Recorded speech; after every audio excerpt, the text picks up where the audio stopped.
Ano na ako ng malunggay, ayan, sasahog ko sa munggo.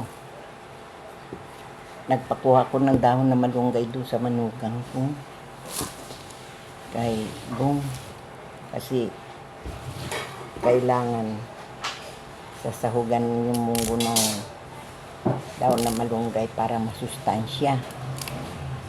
Alam nyo ba, ang munggo ay maganda sa katawan? Hindi naman totoo yung sabi ng mga ibang tao, sabi nila bawal daw sa may rayuma, sasakit daw ang iyong mga buto-buto pag kumain ka ng munggo, lalo na pag matanda ka na. Hindi naman totoo. Ako nga dati noon, sumakit ang mga binti ko, lagi akong nagpapamasahe, nagpapahid ako ng omega. Pero hindi naman totoo yung sabi nila pag kumain ka ng munggo sasakit yung ano mo, rayuma mo. Hindi. Ako hindi. Matako ako sa munggo. Alam nyo ba? Favorite ulam ko ang munggo. Kasi masustansya. Kaya, yan ang once a week, nagmumunggo ako. Pero balak kong magmunggo araw-araw. Kasi, kailangan sa katawan yung gulay. Kahit na may ibang ulam, dapat maggulay pa din. Kaya, bibili ako ng stock kong munggo. Kasi, pag wala mabili sa tindahan. Kaya, hindi ako makapagmunggo pag wala mabili sa tindahan. Kaya ang gagawin ko pag namalingki ako, bibili ako ng alam nyo ba, ini-stock ko sa bahay. Ang bawang sibuyas, bumibili ako dito sa tindahan. Kasi mas mura pa sa yung sibuyas. Malmal sa palengke. Dito makabili ako 5 piso isa. Makakamura ka pag 4 kilo ang binili mong sibuyas. Pero pag yung 20-20, mas maganda pang bumili ka sa tindahan. Kaya ang binibili ko yung 20-20 nakabalot. Bawang lang. Yun ang binibili ko. Tapos, bumibili ako ng kamatis. Naku, ang mahal ng kamatis. Nung bumili ako ng kamatis, malalaki nga. Pero, may $100? Ito, tikay, papakita ko yung kamatis na binili ko.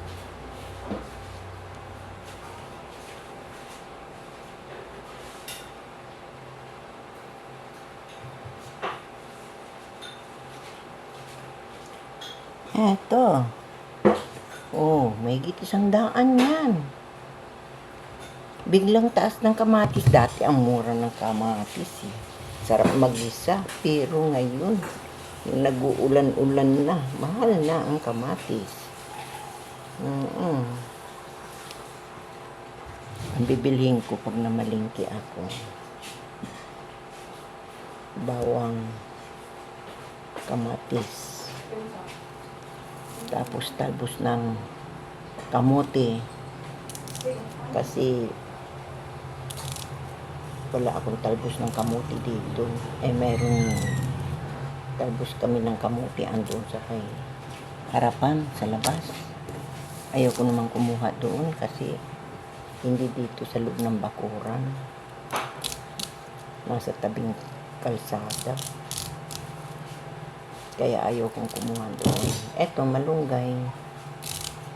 Puno naman ito. Tapos may dahon. Ang palaya rin doon. Pero malunggay ang kinuha ko. Pinakuha ko doon sa manugang ko. Kaya ito, magugulay ako, pakakainin ko yung mga apo ko ng gulay. Pag gulay ang ulam, naku po, pahirapan sa pagpakain.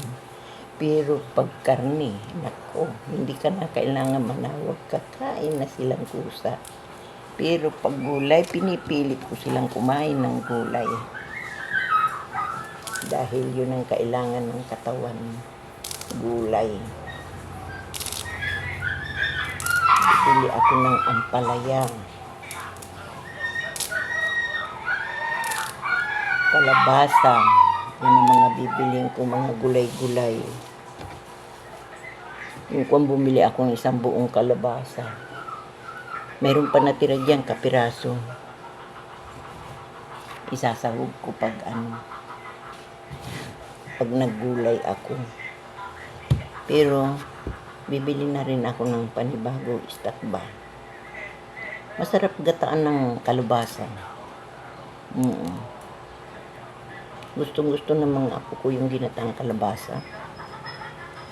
Pag may sili, nilalagyan ko ng sili. Pero pag walang sili, masaya ako pag ako'y nagluluto.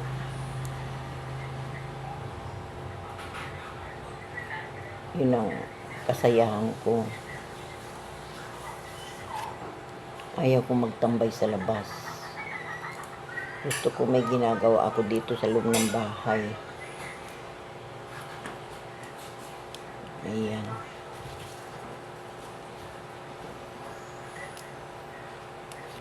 Kailangan na may luto ko na ito kasi nagsisigising na sila. Meron na mga gising.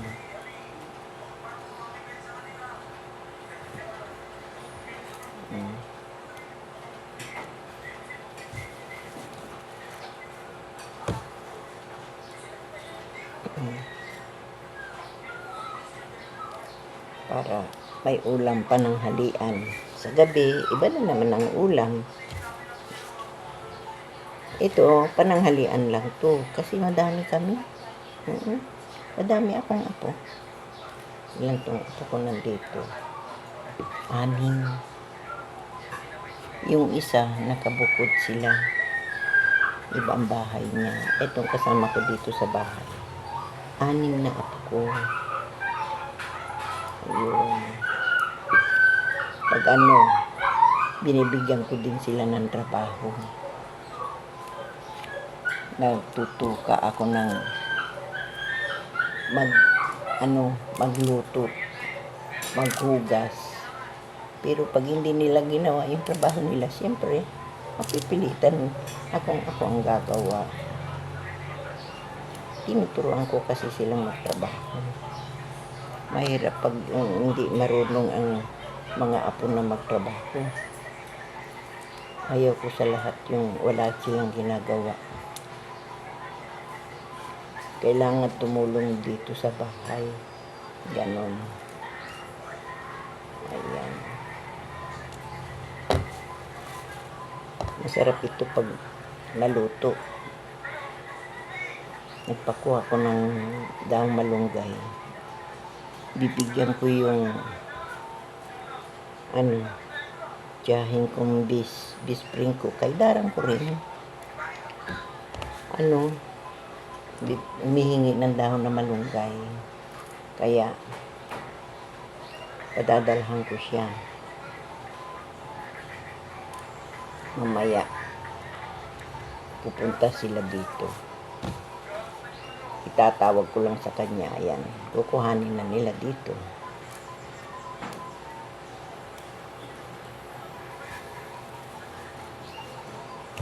Masarap ito. Masustansya. Hindi na kailangan bilhin. Iba talaga pag may tanim. Kasi pag hindi ka nagtanim, naku, aburido ka pag wala kang panahog. Kaya kailangan magtanim ka ng gulay-gulay para mayroon kang pipitasin.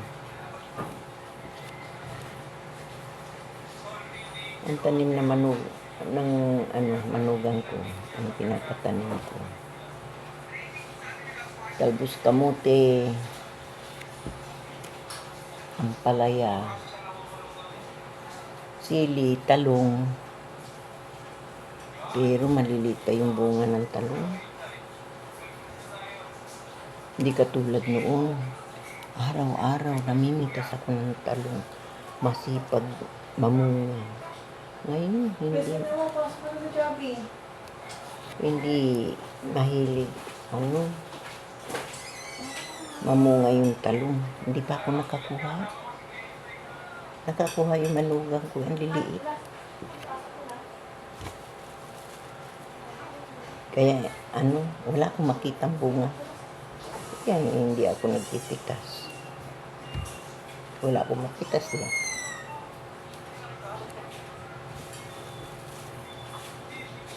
Kayo ba pag nagigisa kayo ng munggo, hinahaluan nyo ng kamatis? Ako nilalagay ko bawang, sibuyas, kamatis. Ayaw ko na may luya. Gusto ko kamatis.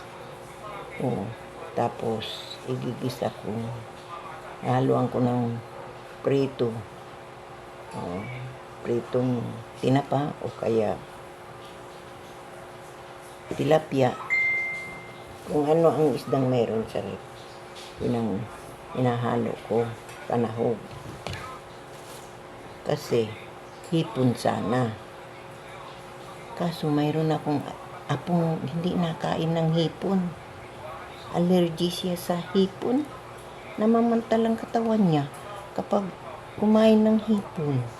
Ewan ko, meron pala taong ganun. Pag kumain ng hipon, namamantal ang katawan. Pero nakain naman siya ng itlog at saka manok. Hindi namamantal yung katawan niya. Pero pagdating sa hipon, ayun, makita mo, namumula. Pero ako naman, hindi ako masyado nagkakain sa manok. Kasi, pag sobrahan ko ang kain sa manok, nangangati rin ako.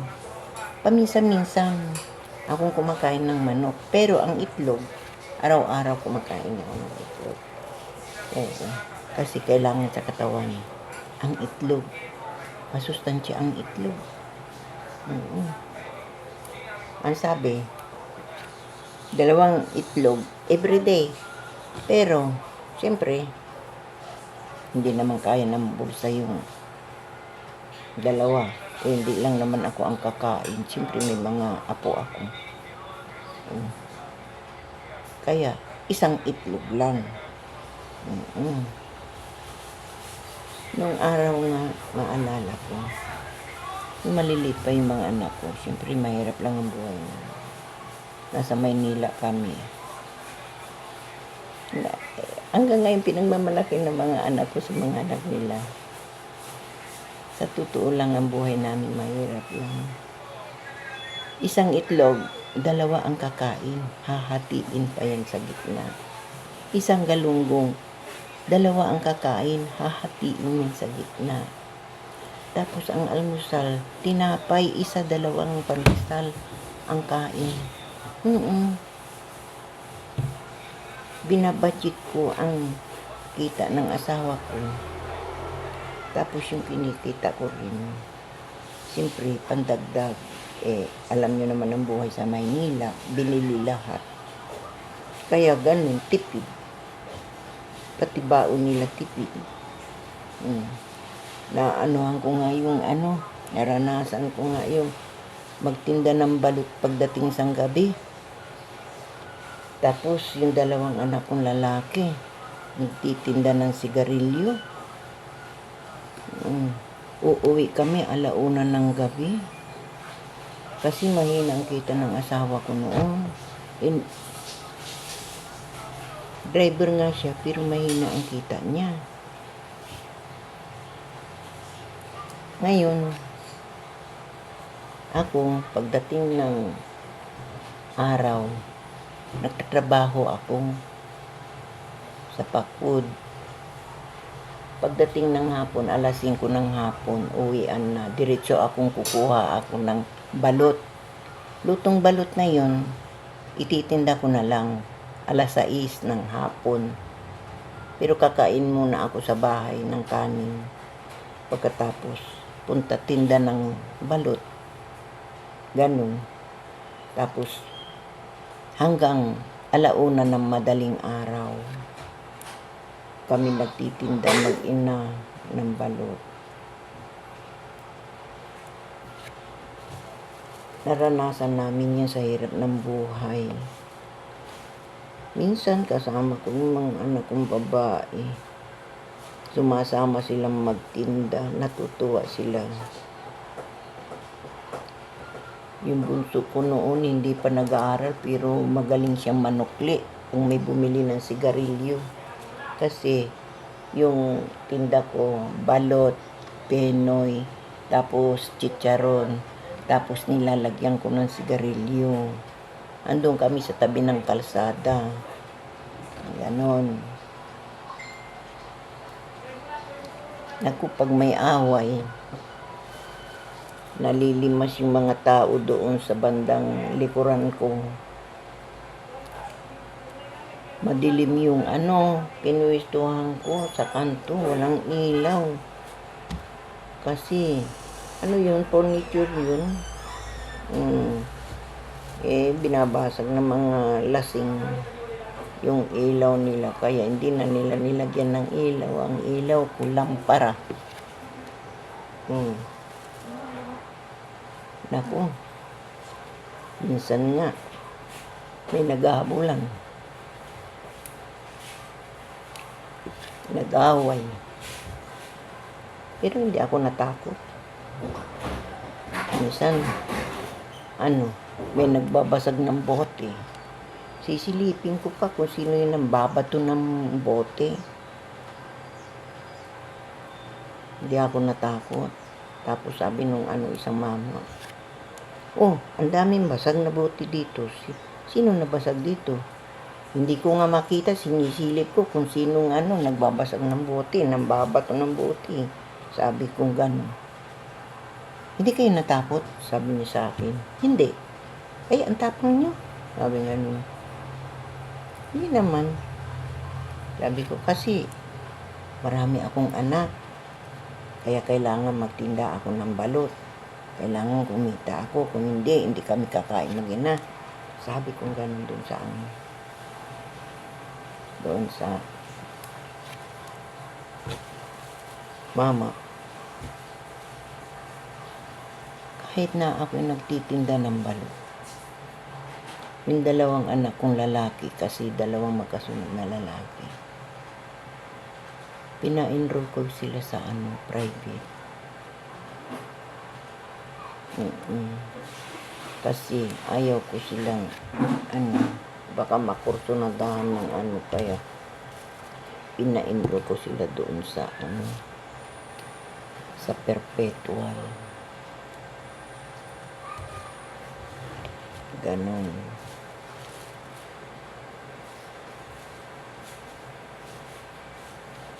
Yun ang hanap buhay ko nung nasa Maynila ako. Tapos pagdating ng madaling araw, pupunta ako sa Binyan.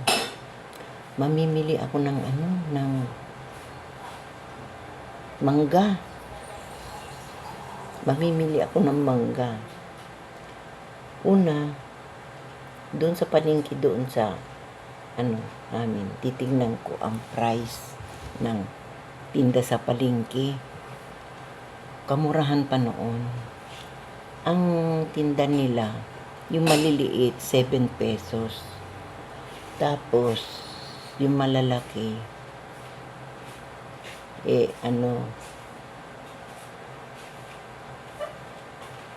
mas mahal. Ngayon, ang gagawin ko, pupunta ako ng Binyan. Mamimili ako ng 1 kaing na mangga.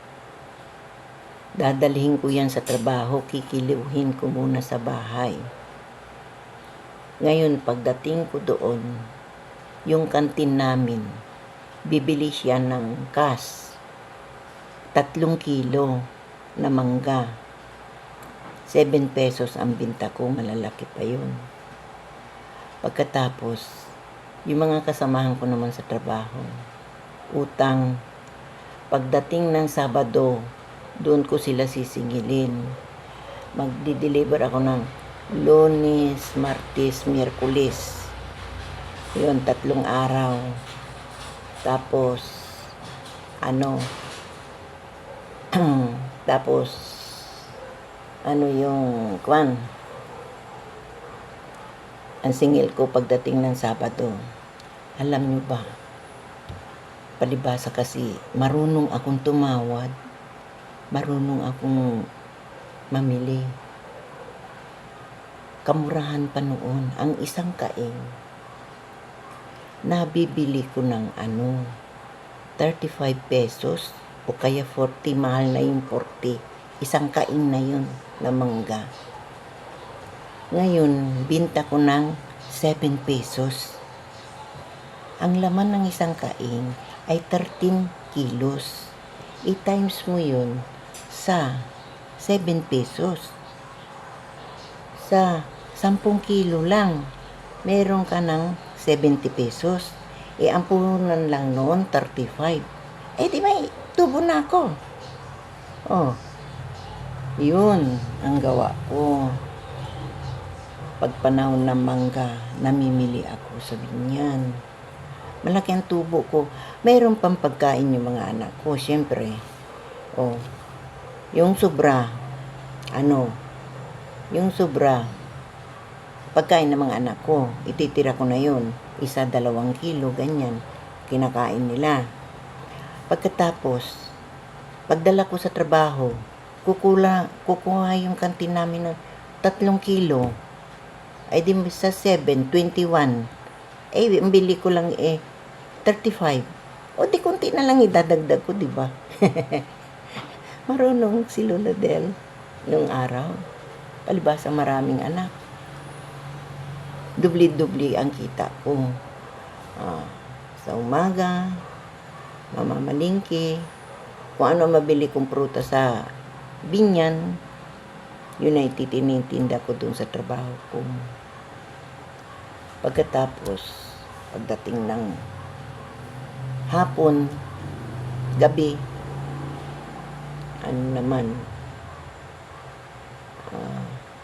magtitinda na ako ng balot, sigarilyo. Minsan, nilalagyan ko ng mani. Ilalagyan ko ng mani. Kaya, dubli kita ako, ganyan ang mahirap ang maraming anak. Kung ikaw na nanay ay aasa ka lang sa asawa mo at ang asawa mo ay hindi naman kalakihan ng kita. Kaya kailangan na ikaw na nanay, dumiskarte ka kung paano ka kikita para hindi magutom yung mga anak mo. Ganun ako nung araw. Kaya, yun na nga nabuhay ko sa Maynila. Yung malalaki na yung mga anak ko. Pero nung bago pa lang kami mag-asawa, ako po, walang binibigay yung asawa ko na sahod niya sa akin kasi overbali daw siya. Nagtrabaho sa isang patahian. Driver siya doon, siya taga-deliver, sikat na patahian yun. Mahilig siya magpatahi ng damit, mahal doon. Tapos nung binata siya, overbali siya. Ayun, walang binibigay sa akin. Sabi ko sa kanya, kung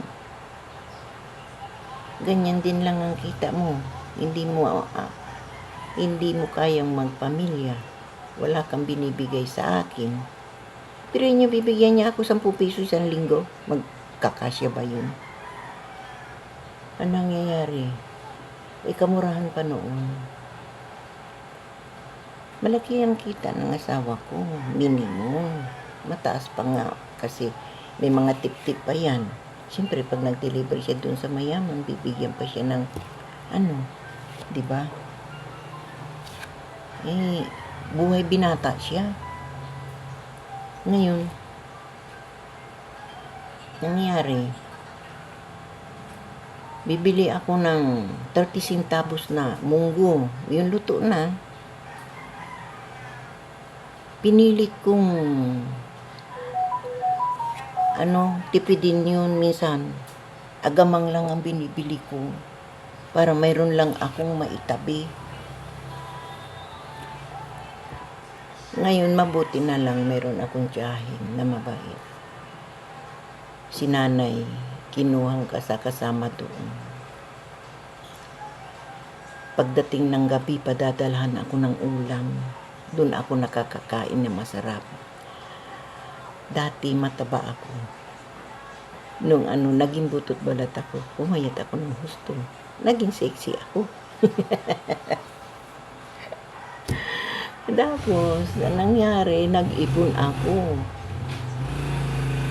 Nung makaipon ako ng puhunan para sa pahulugan, nagpahulugan ako ng damit. Alam niyo ba ang una kong puhunan? 2 bistidahin kasi noong araw uso ang patahi. 4 pesos and 50 centavos yung halaga ng tela. 2 ang binili ko. Di 9 pesos yon. Tapos, bumili ako ng 2 dosina na panty. Ayun. Madonna. Yung nawala Madonna ang naging uso, ang hindi nawala, soin. Pero yung Madonna nawala. Madonna o kaya soin ang binibili ko, 2 dosena. O, 18 pesos, 1 dosena noon. Yun ang ginawa kong umpisa sa pahulugan. Nag-umpisa ako sa 2 bestida, 2 dosinang panty. Ngayon, pinahulugan ko doon sa katulong ng tiyahin ko. Doon sa kasama nila nanay. Ngayon, yun ang pinaikot ko doon. Ako nag-umpisa hanggang lumaki ang pahulugan ko. Hanggang naging sapatos na, hanggang naging bestida na. Kung ano ang order sa akin, yun ang binibili ko. Oo. Ngayon, ang ginagawa ko, yung tubo ko, pinapaikot ko yun. Pero nagtatabi ako. Kasi ang ko, kapag walang kapag walang pera, mayroon ako madudukot. Pag nagkasakit yung anak ko, mayroon ako madudukot. Pag walang pambili ng gatas, mayroon ako madudukot. Ganon. Ngayon, katulad ng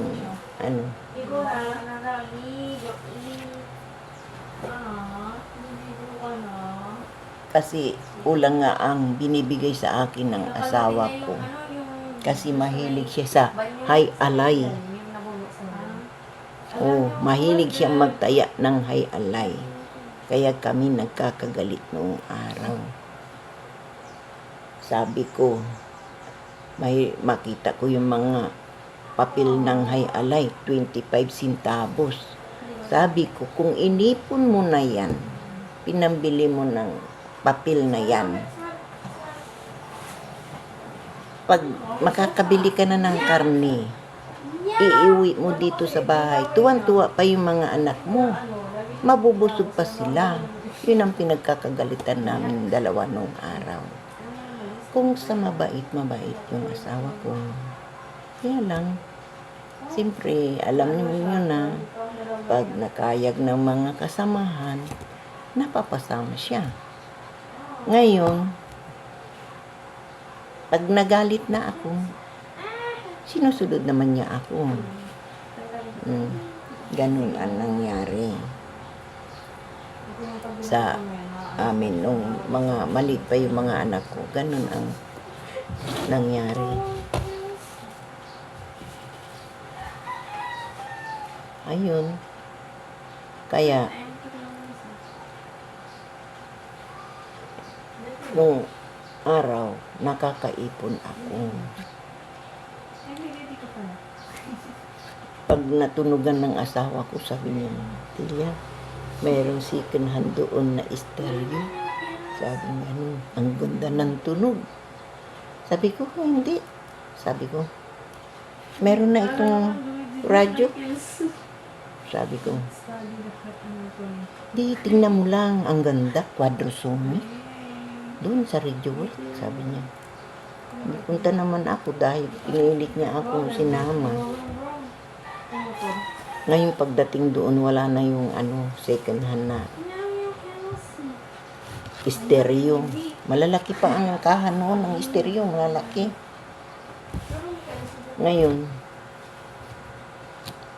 pinatisting ko yung mga stereo nandoon. May Toshiba, may Radio World, may National, may Akay. Ang napili ko yung Akay. Yun ang binili ko. Yung Akay. Pumunta kami ng alas 9 ng umaga.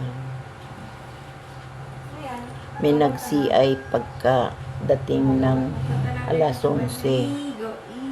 Pagdating ng alas 2 ng hapon, i-deliver yung stereo. Ganun ang nangyari. COD ang nangyari. Nung dineliver, doon ko binayaran. Ganun. Pagdating ng hapon umuwi siya May dala-dala na siyang long playing. Connie Francis, yung una naming long playing nung araw. Yun ang namin, grabe, ganda ng tunog. Yung ang sama ng loob ko nung nawala sa akin yung stereo na yun. Kasi yung asawa ko, kaya nawala yung stereo ko. Nung napalipat, nasa Kalamba kami nung nabili ko yun. Nung napalipat kami ng Muntinlupa.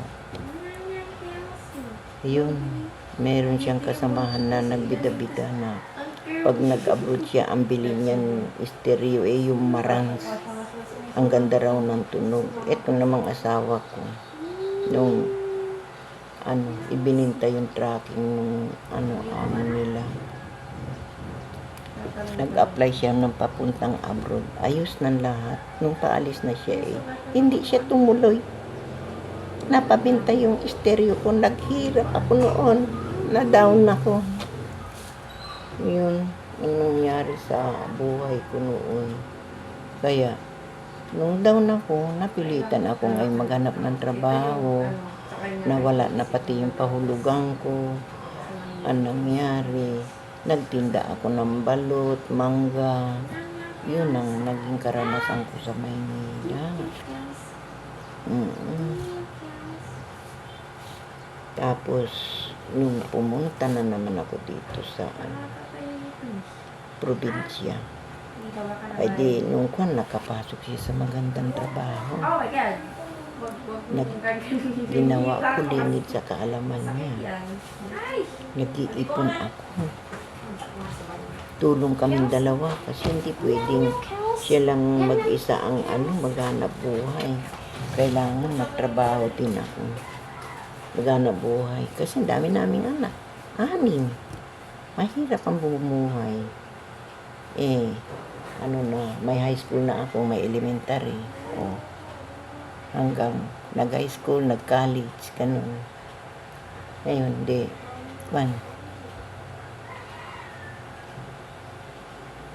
ba yun?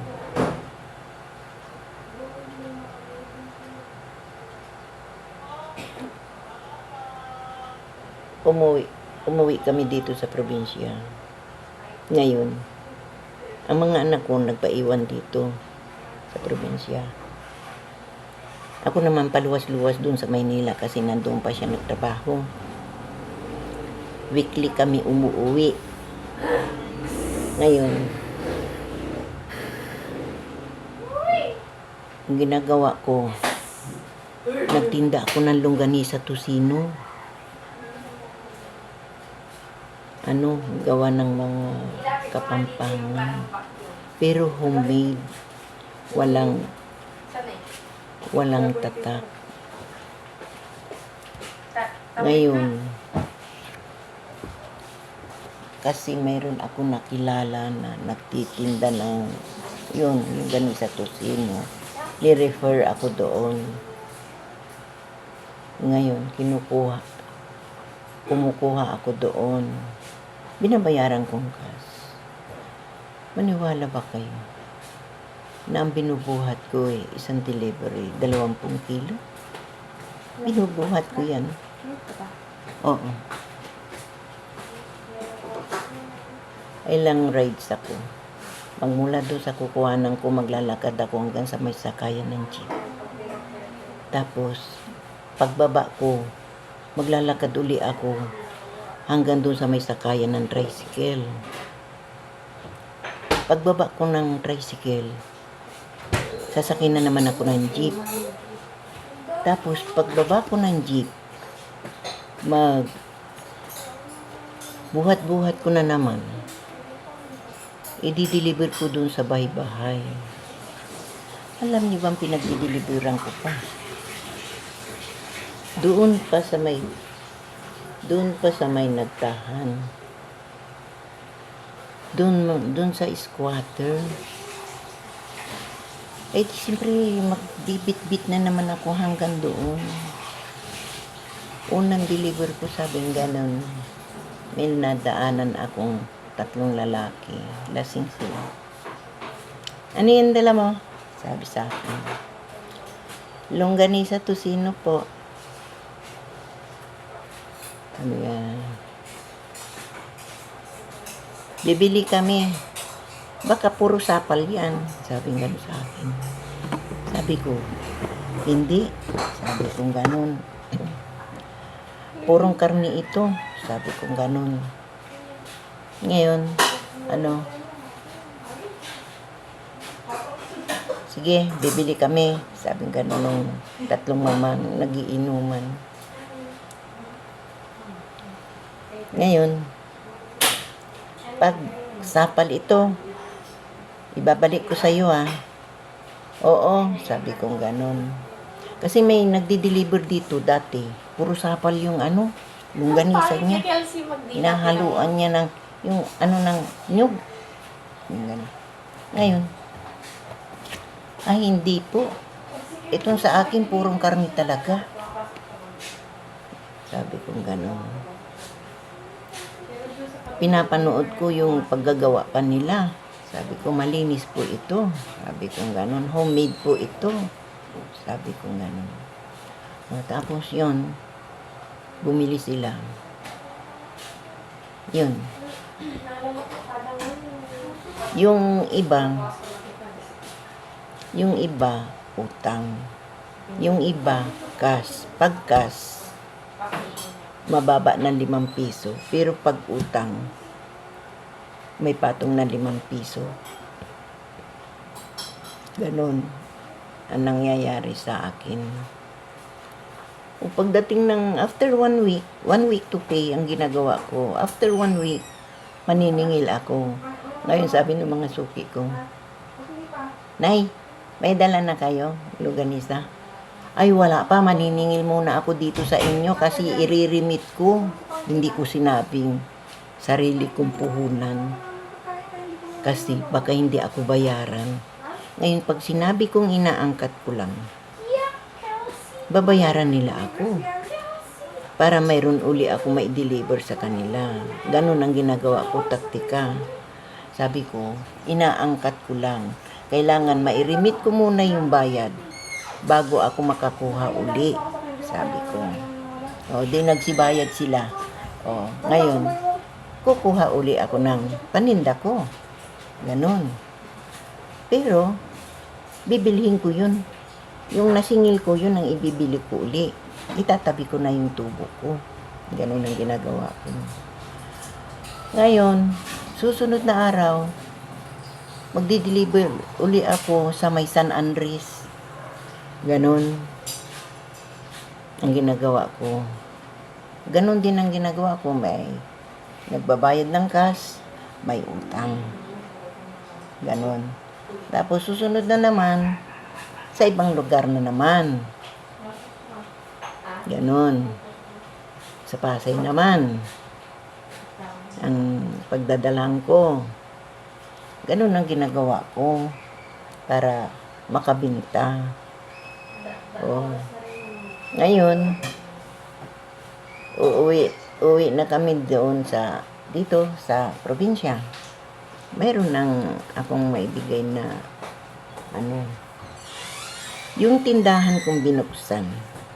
Alam niyo ba, ang puhunan ko lang dyan, 1,000.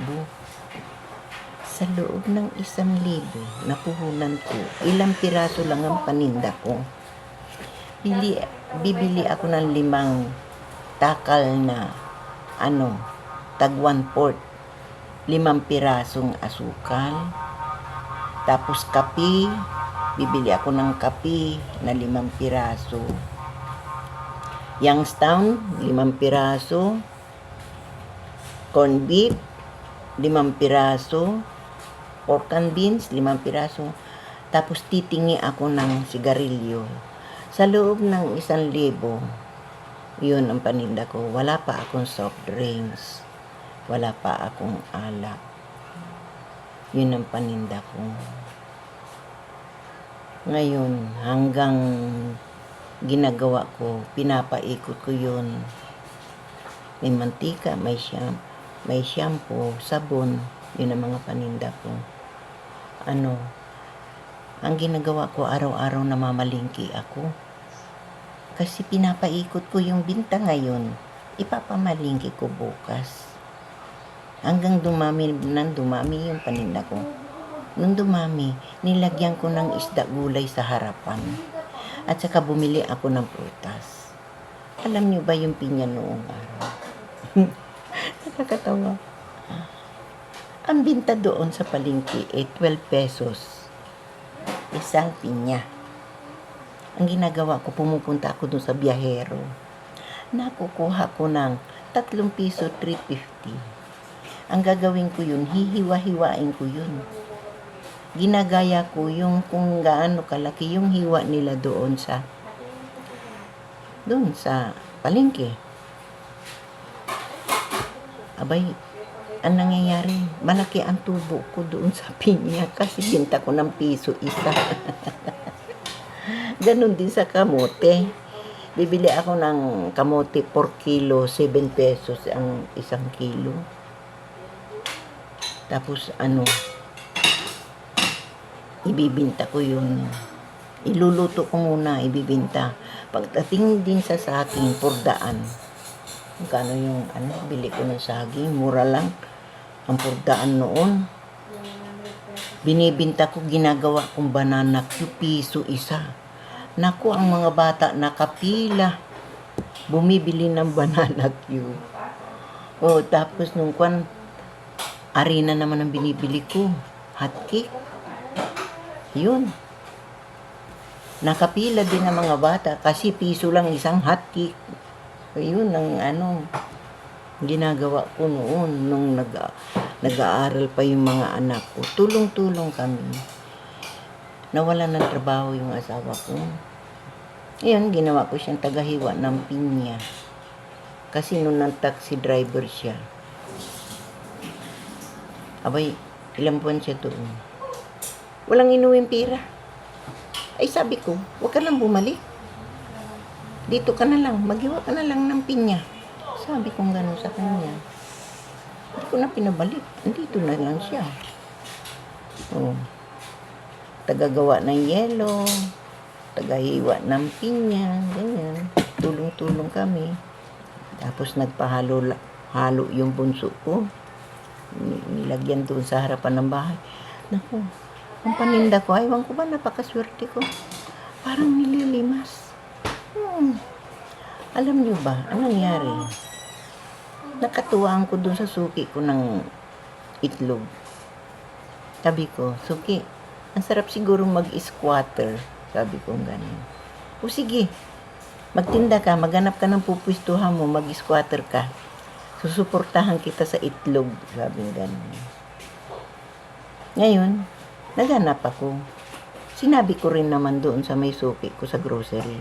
Sabi niya, dyan sa harap po. Sabi nga nun, magtinda ka dyan sa harap. Sabi nga nun. Sinabihan niya yung mga nagtitinda doon sa harapan ng grocery niya. Bigyan nyo ng pwesto si Mrs. kasi suki ko siya. Magtitinda siya ng itlog dyan sa dyan sa harapan, sabi gano'n. Nako, ang bilis ng paninda ko ng itlog. Nakakatawa talaga. Alam niyo bang ginawa kong parang Maynila, kaya napapansin ako ng tao. Sumisigaw ako. Ginawa kong parang palengke sa Maynila, yung mga maingay ba doon. Sabi ko, bili na kayo, binabargain 3.5. Kasi ang presyo ng itlog noon, yung maliit 3.5, mura pa noon. Kaya yun, bire mo, yung time na yun. Isa pa lang nga napag-graduate ko. Hindi. Nag-graduate na ba yung panganay ko noon? Parang nasa Baguio pa ata. 3 yung white uniform na anak ko, kumukuha sila ng PT. Tapos isang computer science. Tapos yung isa radio operator. Lahat sila nag-aaral. Tapos yung panganay engineer. Kaya doble kayod ako. May tindahan ako sa bahay, nanay ko nagtitinda. Ako naman, pumuisto ako sa palengke nagtitinda. Ayun, nangyari. Sa awa ng Diyos, nakatapos naman silang lahat. Basta mini-meeting ko sila na kailangan maliit lang ang baon. Hindi pwedeng malaki. Kaya yung diretsong may pamasahe sila. Tapos may pambili sila ng pangkain na pananghalian. Walang merienda, kundi makabili lang ng gulay at saka isang kanin. Walang pan-soft drinks. Yun, mini-meeting ko weekly yung mga anak ko. Sabi ko, mahirap lang tayo, hindi tayo mayaman. Sabi ko. Kaya kung magkano ang binigay ko, yun ang pagtiisan nyo. Sabi ko ganon. Ayun. Sa awa ng Diyos, nakatapos naman silang lahat. Kasi, ang ko sa kanila, ang meeting ko sa kanila, kayo ang susunod na magpapamilya. Mahirap kapag wala kayong natapos. Anong ipapakain nyo sa mga anak nyo? Kaya nyo bang magtinda sa palengke katulad ko? Kahit saan pwede. Sabi ko ganon. Magtinda, mamasukan, kahit ano, kaya ni Lord, ni Mama. Kayo, kaya nyo. Mahiyain kayo Hindi nyo kaya. Kaya, mahirap lang tayo. Pagtiisan nyo kung magkano binigay ko sa inyong baon. Ayun, ganun. Pinagtiisan nila kung magkano yung binibigay kong baon. Sa awa ng Diyos, walang nagloko naman sa kanila. Nakatapos silang lahat. Ganon. Ngayon, nung nakaipon ako, bumili ako ng jeep. Ngayon, ang nangyari doon, nagtitinda na ako ng itlog sa lumipat ako sa dito sa Lingayen. Tapos bumili. Ang ginawa ko, paunti-unti nilagyan ko. May bagoong isda, may agamang, may asin, may tuyo. Nilagyan ko rin ng tinapay, nilagyan ko ng matika, harina, pati peanut butter. Nilagyan ko ng peanut butter. Yun. Ngayon, itong asawa ko, hindi na naman tumuloy mag-abroad. Kinukuha siya para may pumunta dito sa amin. Kinukuha siya para magtrabaho sa abroad. Driver. Kasi kailangan doon sa kumpanya nila. Abay, paalis na. Bigla na naman nagbago ang isip. Humboy talaga. Anong nangyari? Nagpabili ng jeep sa akin. Pinag-usapan namin nung anak niyang panganay kasi may trabaho na nun yung anak kong panganay. Ngayon sabi niya, magtataksi daw siya sa Maynila. Ngayon sabi ko, mahirap pagtaksi sa Maynila kasi wala ako doon, nandito ako. Mamaya, kung saan pa mapunta yung kinikita ni Papa doon. Kaya, sabi ko hindi pwede ang taxi. Ngayon, alam niyo ginawa ng asawa ko? Kinaray niya akong magkambas ng jeep. Nakabili ako ng jeep. Hulugan. Ang hulog ko noon 14,000 a month. Puro nag-aaral pa yung mga anak ko. Sabay-sabay. Alam niyo bang ang nangyari sa akin? Kahit mahirap lang ako, lakas lang ng loob. Hindi basta-basta rin ang pagkuha ng jeep kasi nung siniay ako, nakita nila ang bahay ko. Nagigiba. Yun nga yung mga anak ko, sabi nila, Mama, ba't hindi mo pinapagawa yung bahay? Sabi ko, wala akong budget sa bahay. Sabi ko, gusto niyo ba unahin ko ang bahay pero tigil kayo sa pag-aaral? Sabi ko ganun. Ayaw naman nilang tumigil mag-aral. Kaya sabi ko, sige, aral muna, saka na yung bahay. Ayaw niyo yan, sikat kayo. Mahirap lang tayo, nagigiba ang bahay natin. Butas-butas ang sahig. Sabi ko, tagilid yung bahay. Pero, nakakapag-aral kayo. Sabi ko, di pag nakatapos kayo, unti-unti ninyong ipagawa ako ng maliit na bahay. Sabi ko, yun, ang nangyari. Inuna ko ang pag-aaral nila kaysa pagpagawa ng bahay. Ganun. Tapos maliit ang baon. Walang panglakwat sa pagkagaling sa school. Diretso uwi bahay. Ngayon nun naibilihan ko yung asawa ko ng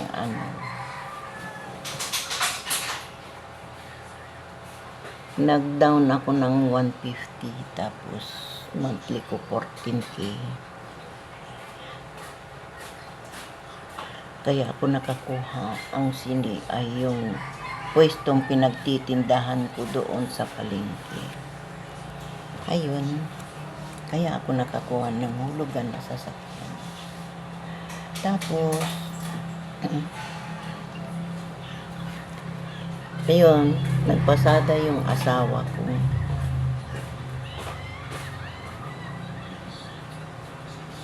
Ako ang naging konduktor. Pinatigil niya akong magtinda. Ayaw niyang bumiyahe ng hindi ako kasama. Naging konduktora ako ng jeep. Nakakatawa pag yung maraming pasahero. Sumasabit din ako. Para rin akong lalaki. Nandun ako sa istribo. Sabi ko, pamasahe lang natin. Sabi ko ganun. Minsan nakaupo ako, nandun ako sa likuran niya. Tapos matandain ako. Mahirap pag hindi ka matandain. Kasi mayroon yung hindi nagbabayad. Alam niyo ba nung nagkonduktor ako, akala nila siguro kung babae ako. At saka punuan, ang dami kong pasahero.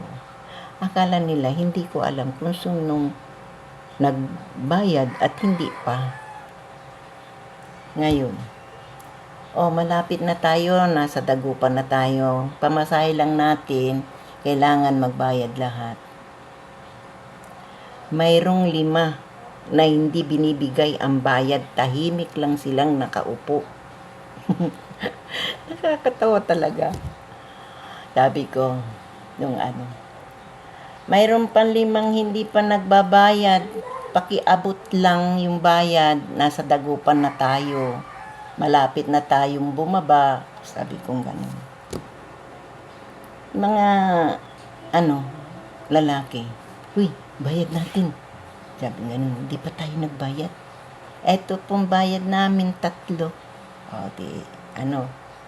Kinuha ko yung bayad, sinuklian ko sila.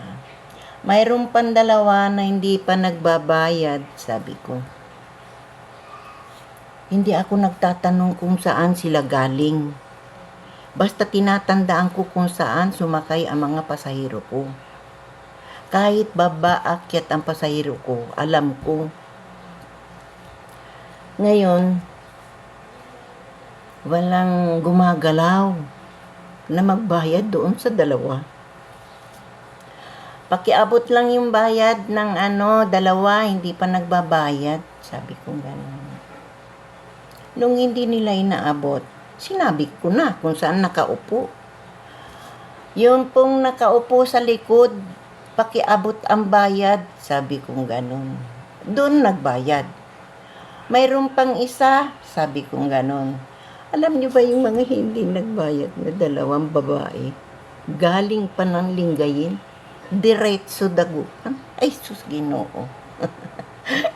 Akala nila siguro, hindi ko matatandaan. Ay, nako. Ay, nung pagdating naman ng hapon, punuan, gabi, ang daming sabit. Ang ginawa ko rin, sumabit din ako. Alam niyo ba, nagbabaan yung mga lalaki, 5 lalaki bumaba. Una, may bumaba doon sa isa. Hindi inaabot ang bayad. Bayad mo, sabi kong ganun. Inabot ang bayad, nakababa na siya. Nung 5. Abay, tatawid na sila, hindi pa nagbabayad. Hay! Bayad niya! Sabi kong ganun. 5. At saka sila doon sa bulsa nila nagsibayan. Ganyan si Lula Milla. Minsan may gawa pa na hihingian ng sukli.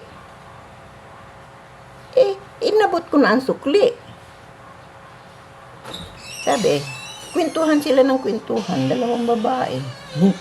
Sabi ko, sukli namin. Inabot ko na sa inyo, ma'am. Sabi ko, tingnan ninyo dyan sa bag nyo, nilagay niyo dyan sa gilid. Sabi ko ganun. Ay, oo nga, ito pala. Biruin nyo, kung hindi ako matandain, madadali ako, 100 pa naman ng pera. Ay, 2 sila. Ay, nako. Tapos, mayroon namang isang lalaki. Sumakay doon sa, bayan. May mga kasabay siya. Ngayon, hinihintay kong iabot niya ang sukli. Hindi niya inaabot. Nung sisingilin ko, sabi niya sa akin, nagbayad na raw siya. Sabi ko, hindi ka pa nagbabayad sa akin. Ang katabi mo, anak ko. Sabi ko ganun. Wala ka pang inaabot na Sabi ko ganun sa kanya. Kaya nga sinisingil kita eh. Sabi ko ganun. Inabot ko sa inyo 20. Wala ka pang inaabot na 20 sa akin. Sabi ko ganun sa kanya. Ba't kita susuklian? Sinisingil nga kita. Susuklian kita. Hindi ka pa nagbabayad. Ni lahat yung mga kasabayan mo. nagbayad na, ikaw lang ang hindi nagbabayad. Sabi ko gano'n. Pinagalitan ko yung mama. Siyempre, hihingihan niya ako ng sukli. Wala pa siya inabot. Na hinihintay ko siya magbayad. Ganon ang buhay ko noong araw. Kasi, ayaw ko yung wala akong ginagawa. Binabudget ko yan. Alam nyo ba nung nag-aaral yung mga anak ko? May listahan yan kung kailan sila magbabayad ng tuition. Nakakabit yan sa dingding, sa tabi ng higaan ko. Bago ako matulog, pinagmamasdang ko. Paggising ko ng umaga, pinagmamasdang ko. Tapos, ang ginagawa ko, araw-araw tinatabihan ko yung tuition nila. Ang sabi ko sa mga anak ko, kung may contribution kayo, sabi ko, malayo pa, sabihin nyo sa akin kasi wala akong maibigay sa inyo kapag biglaan ang pagbabayad ninyo. Sabi ko ganun sa kanila. Ganun ang ginawa ko. Kaya sa awa ng Diyos, nakatapos naman sila. Hanggang nagpamilya sila. Ayun, yan ang buhay ni Lola Dia. Kaya ngayon, eto, tagaluto uli ako. Tagalinis. Naiiwan dito sa bahay. Kasi matanda na tayo. Nakakatuwang ikwento ang karanasan sa buhay. Oo. Yan ang buhay ko. Nung bata pa ako, alam niyo ba, tagapastol ako ng kalabaw. Nagtitinda rin ako ng isda sa palengke. Sumasama ako sa nanay ko. Oo. Minsan, nakakabayo ako sa kalabaw, nakikipagkarira pa ako doon sa kapwa ko, tagapastol ng kalabaw. Alam niyo ba, pinapatakbo ko yung kalabaw. Ang kalabang ko, lalaki. Oo, yan sa Pilapil. Sa may palayan. Akit baba yung kalabaw na, buti naman yung kalabaw ko marunong. Hindi niya ako hinuhulog. Para akong lalaki noong araw. At saka alam niyo ba, nung bata ako, kung saan naliligo yung kalabaw ko, doon din ako nagtatampisaw. Nakakatuwa talaga. Ay nako, pangaalala ko yung buhay ko nung bata ako. Nakakatuwa. Pero kahit na gano'n na madaming trabaho nung bata ako, gawa ko lahat. Bago ka pumasok ng school, maglinis ka muna ng bahay, maghugas ng pinggan, gano'n. Hindi ka makaalis kapag hindi ka naglinis ng bahay. Kailangan kumpleto. Yun, maganda rin yung pagpangaral sa akin. Kasi dala-dala ko hanggang ngayon. Kailangan magtrabaho sa loob ng bahay. Yun. Sige, bye-bye. See you next vlog. Please support my channel. Lola Del's Vlog. Hanggang sa muli. Subscribe nyo ako ha. Para lagi nyo mapapanood lahat ng aking ipapalabas. Bye-bye.